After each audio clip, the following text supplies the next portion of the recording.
در میانه تابستانی داغ در یکی از پایگاه‌های پدافندی جنوب ایران گروهی از کارشناسان جوان در حال آماده سازی سامانه‌ای بودند که رسانه‌ها آن را نسل تازه پدافند کوتاه‌برد معرفی کرده بودند.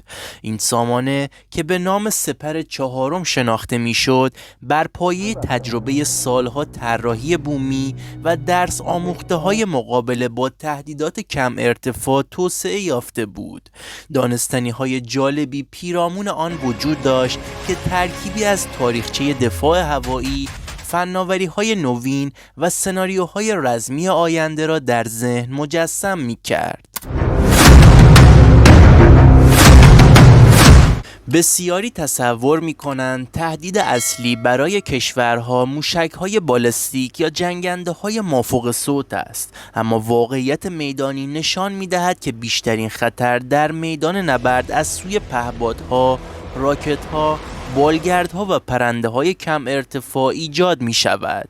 سامانه‌های دوربرد برای اهداف بزرگ و در ارتفاع بالا طراحی شده اند، در حالی که یک پهپاد کوچک می‌تواند با سرعتی اندک و در ارتفاعی پایین وارد منطقه شود و از دید رادارهای بزرگ پنهان بماند. به همین دلیل کشورهای پیشرفته میلیاردها دلار صرف توسعه سامانه‌های کوتاه‌برد کردند، از سامانه‌های روسی گرفته تا آونجر آمریکایی. ایران نیز با توجه به تجربه میدانی در سالهای اخیر نیاز به چنین سامانه‌ای را به خوبی احساس کرده و سپر چهار پاسخی به همین نیاز بود. یکی از دانستنی‌های جالب این سامانه معماری چند لایه آن است، برخلاف تصور عمومی که فکر می‌کنند سامانه کوتاه‌برد تنها یک پرتابگر موشک است. در واقع سپر چهار مجموعه‌ای کامل شامل کشف سه‌بعدی، رادار درگیری، سامانه اپتیکی حرارتی برای کشف غیرفعال، پرتابگرهای موشک و توپ‌های خودکار است. ترکیب توپ و موشک باعث می شود هم اهداف بسیار کوچک در فاصله نزدیک نابود شوند و هم اهداف بزرگتر در فاصله بیشتر. یکی از نقاط قوت سپر چهار استفاده از الگوریتم‌های هوش مصنوعی برای تشخیص الگوی پروازی پرنده هاست. این سامانه می‌تواند در کمتر از 5 ثانیه میان یک پهپاد انتحاری و یک پرنده غیر نظامی تفاوت قائل شود. این توانایی بر اساس بانک اطلاعاتی بزرگی از سیگنال‌های حرکتی، امواج راداری و داده‌های اپتیکی ایجاد شده است.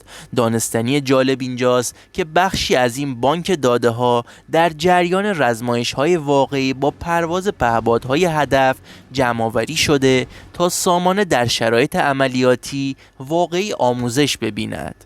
تصور کنید نیمه شب است و پایگاه در سکوت فرو رفته. ناگهان از فاصله 40 کیلومتری دسته‌ای از پهپادهای کوچک انتحاری به سمت تأسیسات حرکت می کنند. رادار سه‌بعدی سپر چهار با قابلیت کشف 360 درجه‌ای خود اولین نشانه‌های پرواز نامعقول را شناسایی می کند. سیستم به سرعت هشدار زرد صادر می کند.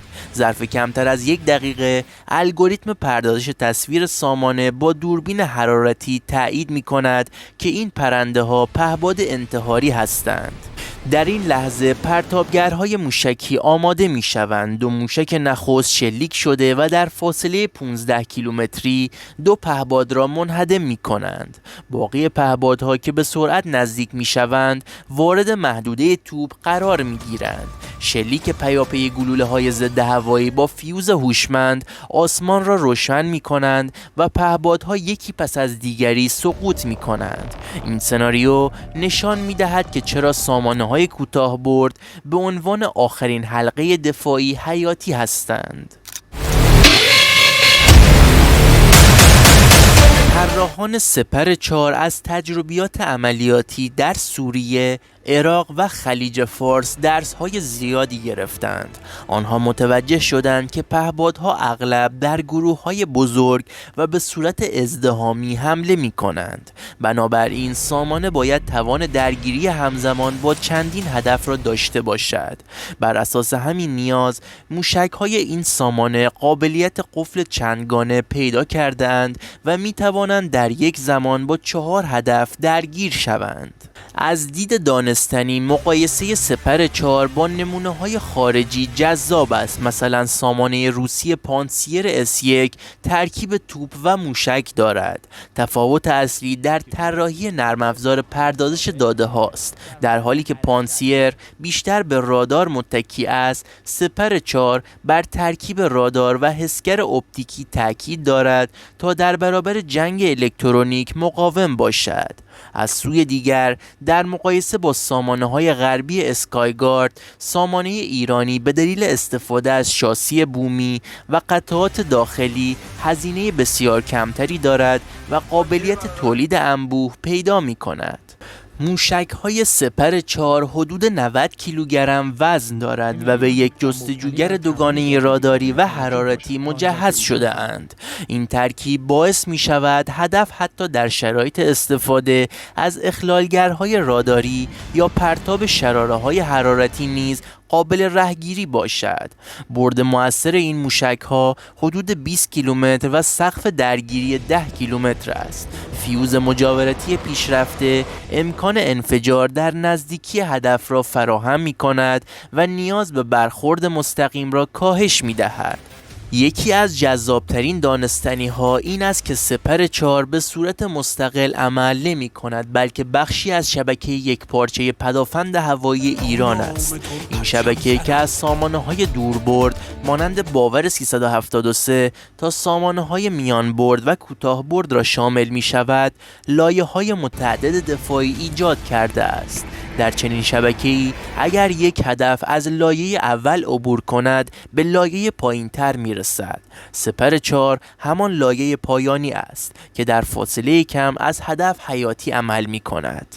جالب است بدانید که این سامانه نه تنها برای دفاع داخلی ساخته شده، بلکه نسخه آموزشی ویژه‌ای نیز دارد تا دانشگاه‌های دفاعی بتوانند روی آن کار کنند. برخی تحلیلگران معتقدند که ایران می‌تواند در آینده این سامانه را به کشورهای همسو صادر کند، به ویژه کشورهایی که بودجه محدودی دارند و توان خرید سامانه‌های چند صد میلیون دلاری خارجی را ندارند. یکی از هیجان انگیزترین بخش‌های توسعه آینده ترکیب سپر 4 با سلاح‌های انرژی هدایت شده است. در مراکز تحقیقاتی ایران پروژه‌هایی در حال بررسی است که از لیزرهای پرتوان برای سوزاندن پهپادها استفاده کنند. اگرچه این فناوری هنوز در حال بلوغ است، اما پیش بینی می‌شود در نسخه‌های بعدی سپر ماژول لیزری نیز اضافه شود.